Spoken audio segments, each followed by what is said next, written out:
Assalamualaikum warahmatullahi wabarakatuh. Alhamdulillahi rabbil alamin, wassalatu wassalam ala sayyidil mursalin wa imamil muttaqin, sayyidina wa maulana Muhammadin wa alihi tahirin wa ashabihil akramin. Wa radiyallahu tabaraka wa ta'ala an baqiyatis sahabati wat tabi'in wa man tabi'ahum bi ihsanin ila yaumiddin. Subhanaka la ilma lana illa ma 'allamtana innaka antal alimul hakim. Wa la haula wa la quwwata illa billahil aliyyil azim. Farabbi shrah li sadri wa yassir li amri wahlul 'uqdatan min lisani yafqahu qawli. Rabbana adkhilna mudkhala sidqin wa akhrijna mukhraja sidqin waj'al lana min ladunka sultanan nasira.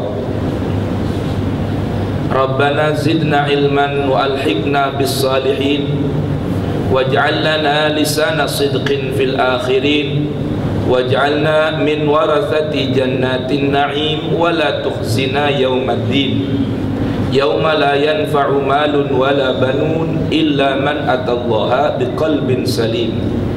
Faj'alna Allahumma wa walidina wa auladina wa ahbabina wal muslimina ajma'in mimman ataka ya rabbana biqalbin salim. Amma ba'du, para hadirin dan hadirat jamaah Masjid Al-Hidayah yang dirahmati Allah Subhanahu wa ta'ala. Alhamdulillah, di siang hari ini kembali kami mengajak hadirin dan hadirat sekalian mengisi waktu selepas sholat zuhur hingga kita kembali ke tempat kerja kita masing-masing dengan merenungkan beberapa ayat-ayat Al-Quranul Hakim, ayat-ayat Al-Quranul Karim yang masih kita akan ajak merenung dan mengkaji tentang tuntunan Allah dalam Al-Quranul Karim pada surat Asy-Syura ayat ke-13 hingga selesai. Kemarin sudah kita baca ayatnya, yaitu mulai syara'a lakum minad dini ma wassa bihi Nuhan walladzi auhayna ilaika wa ma wassayna bihi Ibrahima wa Musa wa Isa an aqimud dina wa la tatafarraqu fi kabura 'alal musyrikina ma tad'uhum ilaih Allahu yajtabi ilaihi man yasha wa yahdi ilaihi man yunib. Ingin sedikit dulu kami ajak hadirin merenungkan akar kata dari apa yang kita akan pahami dan renungkan dari ayat ini. Dan memang ayat ini masih berkaitan dengan ayat sebelumnya yang berbunyi lahu maqalidus samawati wal ard, fatirus samawati wal ard ja'ala lakum min anfusikum azwaja wa minal an'ami azwaja yadra'ukum fi laisa kamitslihi syai'un wa huwas samiul basir. Lahu maqalidus samawati wal ard yabsutur rizqa liman yasha'u wa yaqdir innahu bikulli syai'in alim. Yang mana ayat 11, 12 ini menggambarkan bagaimana ketauhidan tentang keesaan Allah tabaraka wa ta'ala yang intinya Allah gambarkan dalam firman-Nya laisa kamitslihi syai'un wa huwas samiul basir, yaitu ketauhidan Allah, kewahidan Allah yang la nadhira lahu wala mithala wa mathila lahu wala syabiha lahu. Tidak ada yang serupa dengannya, baik yang sama, mirip ataupun yang sama yang semisal dengannya. Karena Allah tabaraka wa taala laisa kamitslihi syai'un, tidak ada yang serupa baginya. Oleh karenanya apabila ada sebuah doktrin yang menggambarkan bentuk dan rupa Allah, harus kita fahami bahwa itu bukan ajaran tauhidnya Allah Subhanahu wa taala, karena Allah berbeda dengan segala sesuatu. Ini saat ini berkembang banyak ini di beberapa kelompok-kelompok ajaran Islam meriwayatkan berbagai macam hadis yang menggambarkan Allah itu ada kemiripan dengan makhluknya. Jadi kalau dalam ayat Allah Subhanahu wa taala semisal ada gambaran tangan, lalu ada riwayat hadis yang menjelaskan bahwa Allah memiliki tangan. Lalu bahkan ekstrim lagi, ada beberapa riwayat hadis diriwayatkan bahwa Allah itu rambutnya ikal, Allah Akbar. Jadi Allah memiliki rambut. Kemudian kuda diciptakan dari keringatnya Allah. Ini bagaimana nih ada muncul-muncul seperti ini? Rupanya ini adalah susupan riwayat-riwayat Israiliyat dalam buku-buku hadis. Namun sangat dilema, riwayat seperti ini jadi sebuah kajian dan ideologi dari sebagian kelompok yang menamakan bagian dari Islam.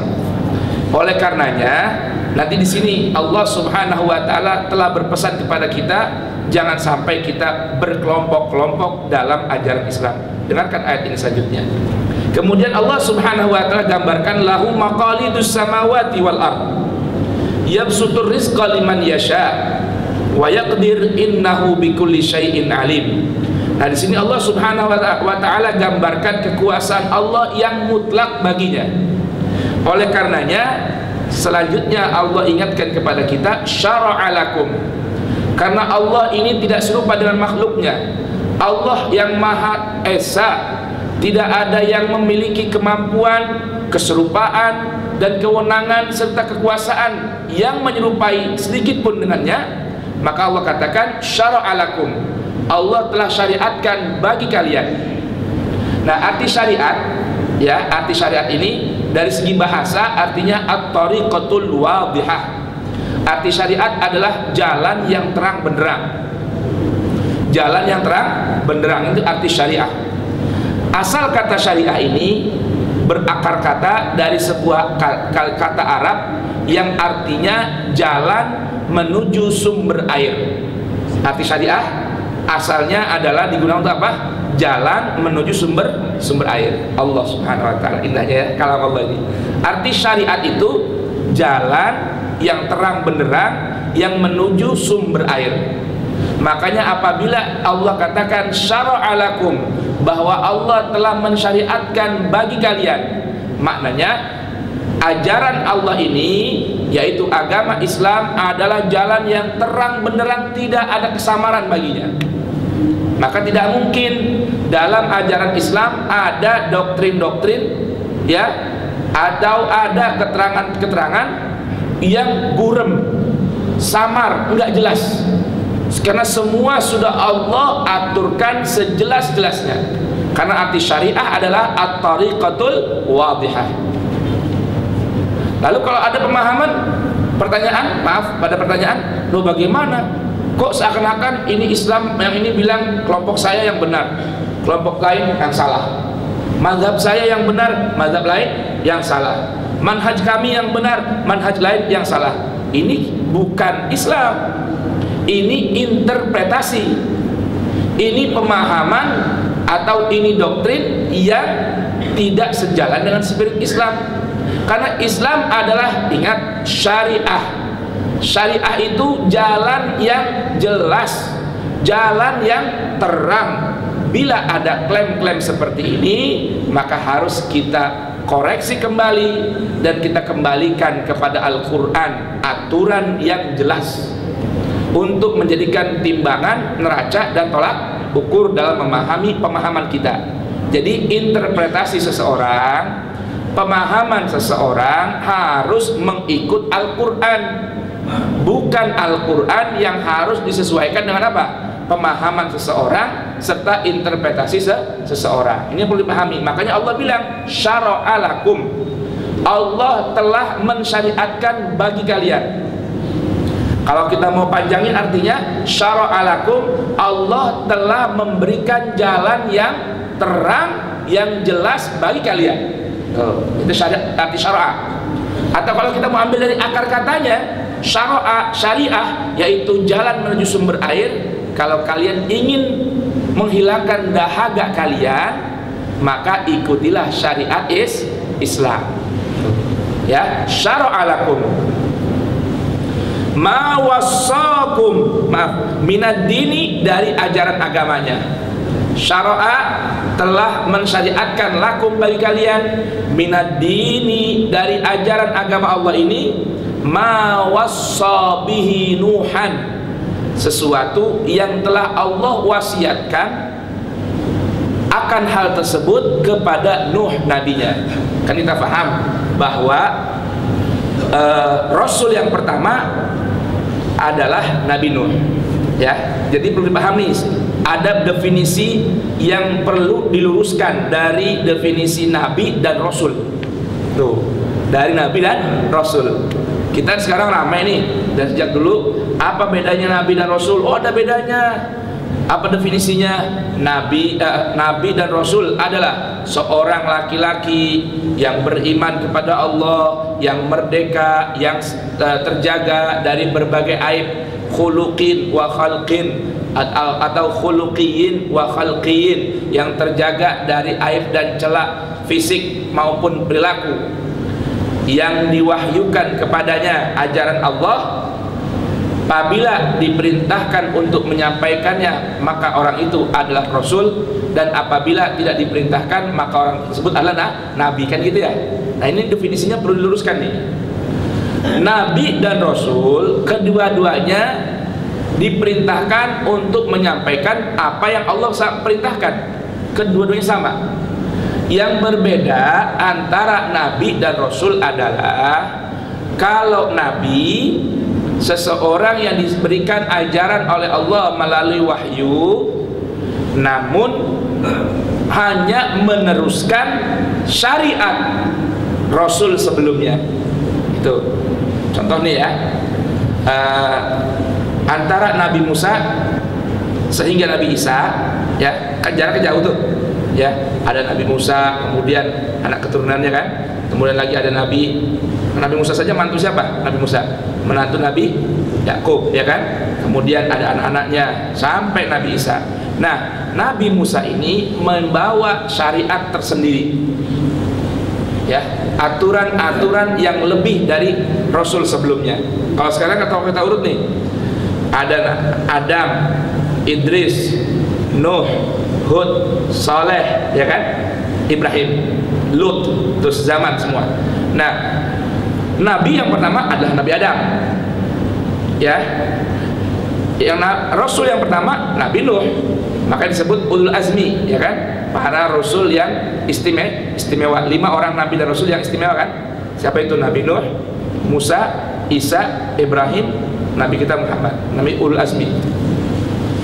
Nah, ini sedikit melenceng dari ini ya, tapi nggak apa, sedikit biar kita tambah mantap. Jadi yang disebut dengan Nabi adalah seorang yang mendapatkan wahyu dari Allah, diperintahkan oleh Allah untuk menyampaikannya, namun tidak membawa syariat secara independen. Beliau hanya meneruskan dan melanjutkan syariat Rasul yang sebelumnya. Itu makanya Nabi Nuh ini dikatakan oleh para ulama adalah Rasul yang pertama, karena Nabi Nuh membawa tatanan syariat secara khusus yang semuanya di seputar akidah, ya, atau keimanan, akhlak, syariat dan akhlak. 3 ini semua. Baik. Kemudian Nabi yang datang setelah Nabi Nuh, sebelum Nabi Ibrahim, ya, itu merupakan nabi tapi bukan seorang rasul. Siapa setelah Nabi Nuh? Hud. Siapa lagi? Saleh, ya. Kemudian apa lagi? Ibrahim. Nah, baru selepas yang sejaman dengan Nabi Lut, ya. Ibrahim dengan sejaman. Karena Nabi Lut ini ponakan Nabi Ibrahim. Sejak zaman Nabi Ibrahim diberikan risalah tersendiri, syariat tersendiri. Maka Nabi Ibrahim adalah nabi dan juga rasul karena mempunyai syariat secara independen dari Allah, tambahan atau pengembangan dari syariat Nabi Nuh. Setelah Ibrahim ke bawah terus mereka hanya para nabi, ya, hanya para nabi yang tidak membawa syariat baru, hanya menyampaikan, meneruskan syariat yang dibawa oleh Nabi Ibrahim yang diwahyukan oleh Allah Subhanahu wa taala, berupa aturan-aturan tersendiri, pengembangan dari syariat yang sebelumnya. muncul lagi Nabi Musa. Kan di bawah Nabi Ibrahim banyak nih. Anak Nabi Ibrahim siapa tuh? Dua kan? Yang laki-laki, Ishak dan Ismail. Nah, Ishak dan Ismail ini nabi tapi tidak membawa syariat tersendiri. Maka secara definisi yang tepat, Ismail dan Ishak bukan seorang rasul karena tidak membawa syariat tersendiri, hanya menyebarkan syariat yang diberikan oleh Allah kepada ayahnya Nabi Ibrahim. Kemudian turun sampai Nabi Musa punya kitab tersendiri lagi, yaitu apa? Kitab Taurat, atau gampangnya gitulah kurang lebih. Jadi setiap nabi ini yang diberikan kitab tersendiri disebutlah nabi ini rasul. Nabi Nuh punya kitab tersendiri, Suhuf Nuhnya namanya. Nabi Ibrahim punya suhuf tersendiri. Nabi Musa punya Taurat. Lalu muncul lagi selain sahabat Nabi Daud, diberikan namanya Zabur tersendiri lagi. Nabi Isa disebutlah dan diberikanlah oleh Allah yang namanya kitab Injil. Terakhir Nabi kita Muhammad sallallahu alaihi wasallam, yaitu Al-Qur'an. Nah, yang perlu difahami dari ayat ini, Allah berfirman, "Syara'a lakum minad dini ma wassa bihi Nuhan." Artinya sesuatu yang telah diwasiatkan oleh Allah kepada Nabi Nuh.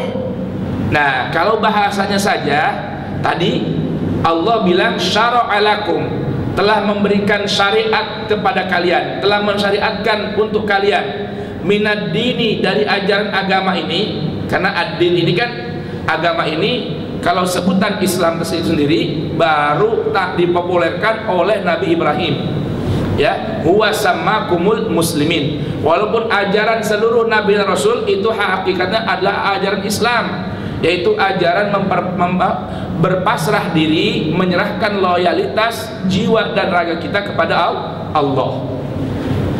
Namun bahasa yang Allah gunakan dalam Al-Quran ini adalah ma wassa bihi, apa-apa yang Allah wasiatkan kepada Nuh.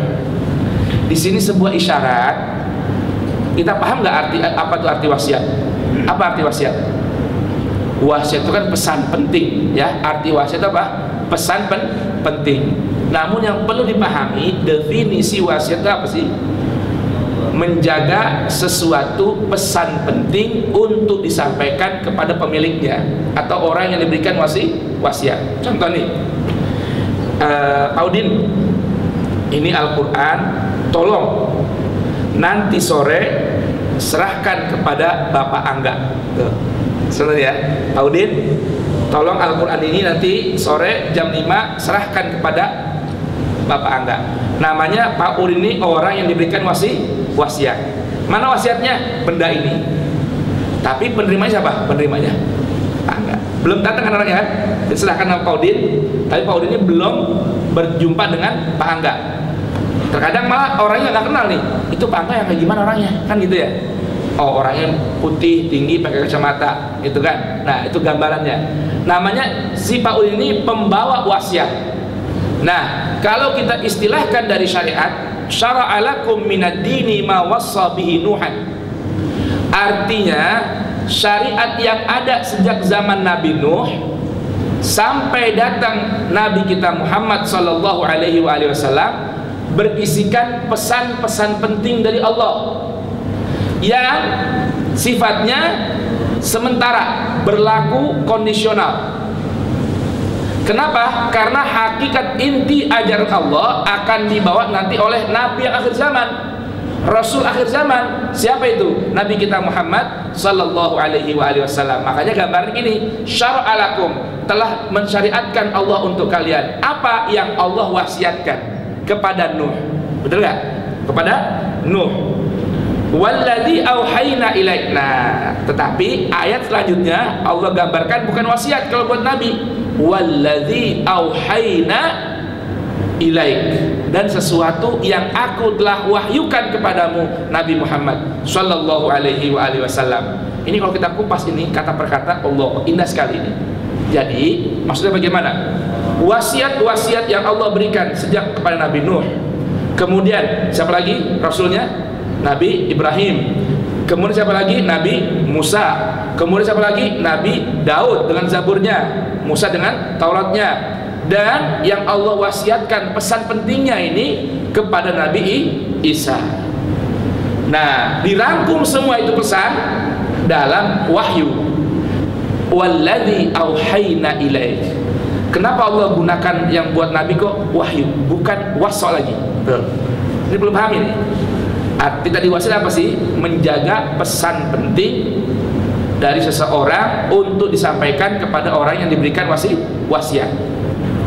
Jadi kalau bahasanya kita mungkin boleh luaskan, Nabi Nuh, Nabi Ibrahim, Nabi Musa, Nabi Daud, Nabi Isa, atau nabi-nabi yang lain antara mereka dari sejak zaman Nabi Nuh hingga Nabi Isa, mereka adalah orang-orang yang membawa pesan-pesan penting yang nanti diperincikan oleh Allah kepada Nabi kita Muhammad Sallallahu Alaihi Wasallam dalam Al-Quran.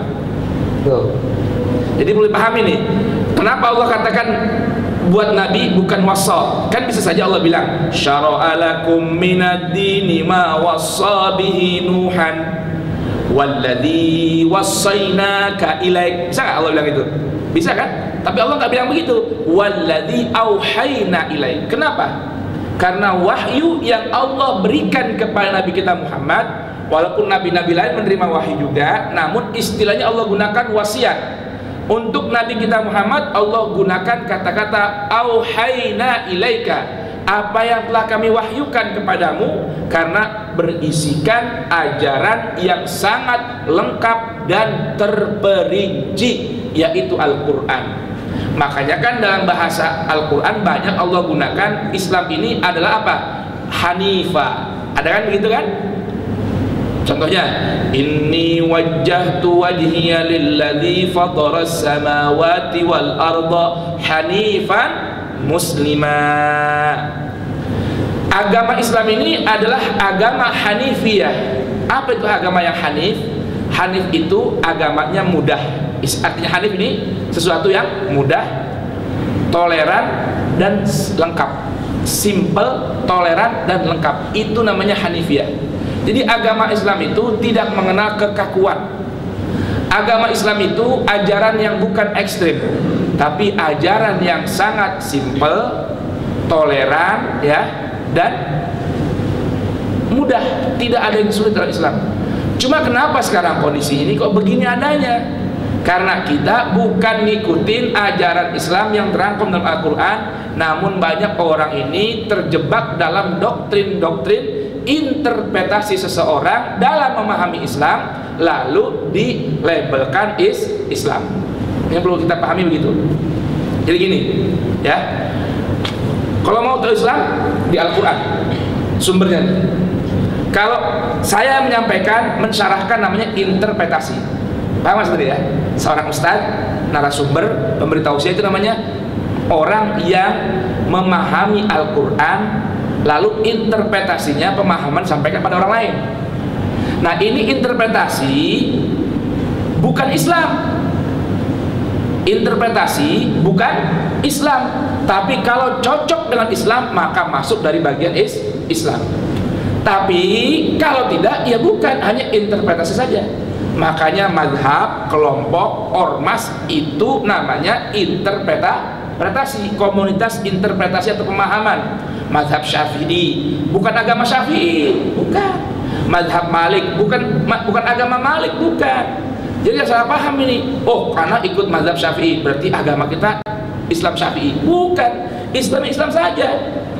Ini interpretasi Al-Imam Syafi'i dalam memahami Islam. Maka setiap apa yang datang sampai kepada kita dari berbagai macam interpretasi ulama, manusia siapapun dia, Ustadz, Kiai, Habib, harus digiring, dibawa ke hadapan Al-Quran. Bila cocok, ini pemahaman, ini interpretasi, boleh kita jadikan acuan. Itu. Ini perlu paham ini. Makanya beda ya. Syara'a lakum, syariat. Yang musyarri itu pembuat syariat hanya Allah. Tidak ada yang lain. Nabi kita Muhammad bukan pembuat syariat. Ya, Nabi kita Muhammad pelaku dari syariat untuk menjadi contoh bagi kita dalam mempraktekkan syariat. Ini perlu paham ini. Ya, tidak ada namanya agama Nabi Muhammad, ya ada. Yang ada namanya agama Islam. Karena Nabi Muhammad ini pembawa. Tuh, makanya dikatakan sini kan, arti nabi yang membawa menyampaikan ayat-ayat Allah.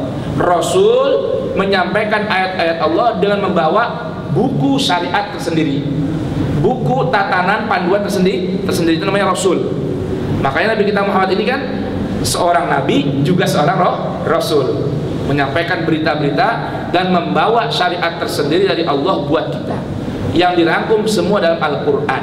Jadi intinya ini perlu pahami nih, syara'a lakum minad dini ma wassa bihi Nuhan walladzi auhayna ilaik. Makanya sini dikatakan apa tadi? Wahyu. Kemudian wa ma wasaina bihi Ibrahim. Lihat ini, untuk Nabi Ibrahim Allah gunakan auhayna apa wasaina? Wasaina. Jadi beda. Kemudian wa Musa wasaina bihi Musa, wa Isa wasaina bihi Isa. Jadi beda nih. Kenapa? Karena ajaran Nabi kita Muhammad yang diberikan oleh Allah Subhanahu wa taala merangkum semua ajaran-ajaran yang lalu, bahkan merevisi ajaran-ajaran yang lalu, dan semua dirangkum dalam kitab suci Al-Qur'an. Maka tolak ukurnya adalah Al-Qur'an. Lihat ini, ayat ini nanti ada ujungnya berbunyi di surat di mana? Dalam ayat ini di ayat ke-17, Allahul ladzi anzala al-kitaba bil haqqi wal mizan. Nah, ini ujungnya dia perlu pahami, walaupun sekarang kita nggak sampai selesai ya. Yang perlu pahami apa? Allah yang menurunkan Alkitab, satu-satunya kitab panduan ini, yang bil haqqi berisikan kebenaran, wal mizan dan neraca tolak ukur keadilan. Jadi Al-Quran ini tolak ukurnya.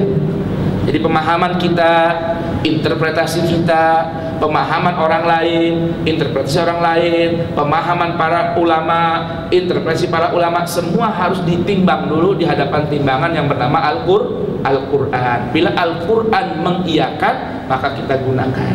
Itu dari siapapun datangnya, dari madhab manapun, dari manhaj manapun, kelompok manapun. Karena Allah Subhanahu wa ta'ala berpesan untuk apa? An aqimuddin, tegakkan, laksanakan ajaran agama ini yang dirangkum dalam Al-Quran. Wala tatafarraqu fihi, jangan kalian berpecah belah dalam urusan agama. Ayo, berpecah belah maksudnya apa di sini? Baik, pahami dulu. Wala tatafarraqu. Di sini ada kata-kata tafarraqa yatafarraqu tafriqatan. Arti farraqa itu sebenarnya bukan berpecah belah, bukan. Arti asal katanya farraqa itu artinya firqah itu bukan berpecah belah. Tafarraqa, firqah itu lawan kata dari wihdah. Wihdah itu bersatu. Firqah itu berarti apa? Lawannya bersatu. Artinya apa? Berpecah belah atau berkelompok-kelompok. Ingat loh, di Al-Quran Allah larang wala tatafarraqu fihi, jangan kalian berkelompok-kelompok dalam masalah agama. Udah tuh.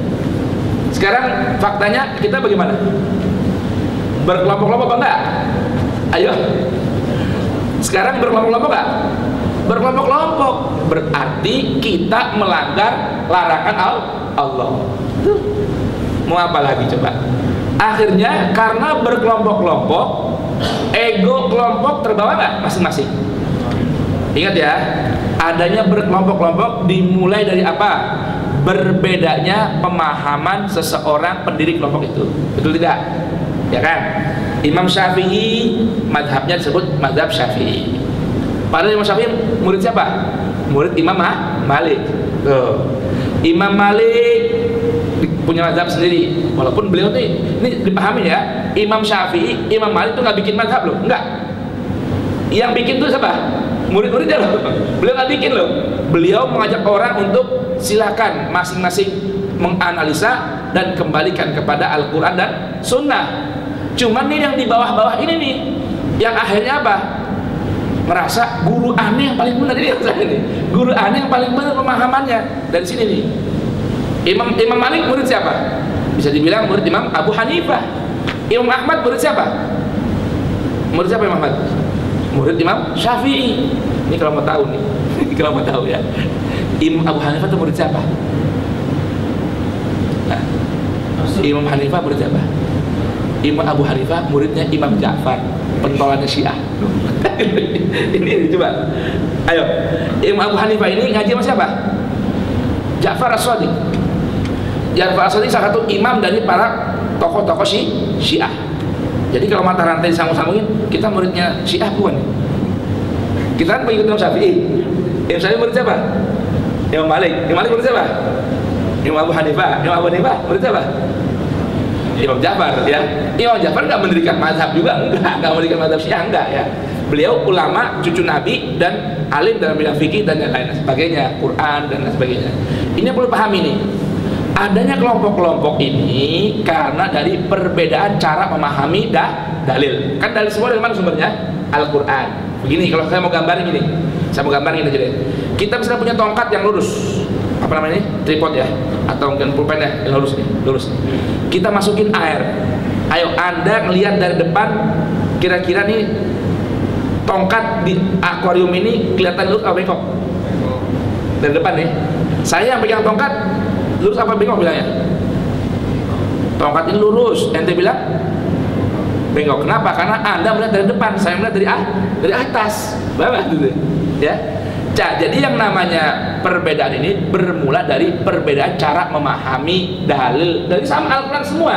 Cuma orang berbeda cara melihat sudut pandangnya. Dalilnya satu, cuma memahaminya yang berbeda-beda. Dari mana bisa berbeda-beda? Tentunya latar belakang orang yang melihatnya, luas tidaknya ilmu orang yang melihatnya, belum lagi kultur daerah orang yang melihatnya. Jadi maklum saja. Cuma semua harus dikembalikan kepada sumber yang satu, yaitu Al-Quran. Ini yang perlu pahami.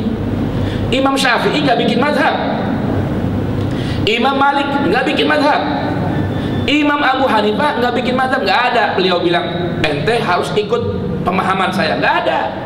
Bahkan apa Imam Syafi'i di antara ucapannya yang terkenal? Apa kata Imam Syafi'i? Idza kana al-haditsu sahihan fahuwa madhhabi. Bila ada hadis yang sudah terbukti sahih, maka itu mazhab saya. Tuh Imam Syafi'i bilang begitu. Jadi mengapa? Maksudnya bagaimana? Beliau mengembalikan pemahamannya kepada dalil. Kalau ada pemahaman beliau yang tidak sesuai dengan dalil setelah dianalisa, diteliti, maka pendapat beliau cabut, beliau ikut pendapat yang sesuai dengan dalil. Tuh. Lapang tidak hatinya Imam Syafi'i gitu. Lapang tidak? Ini kita kagak. Yang benar mazhab aneh, mazhab ente salah. Tuh. Nah ini Allah dalam Al-Quran sendiri sudah melarang wala tatafarraqu fihi. Jangan kalian berkelompok-kelompok dalam urusan agama. Begitu. Udah jam 1 siang, besok lagi dah kita sambung insyaallah taala. Wallahu taala alam bisawab. Subhanakallahumma bihamdik asyhadu an la ilaha illa anta astaghfiruka wa atubu ilaik. Wal afu minkum. Wassalamualaikum warahmatullahi wabarakatuh.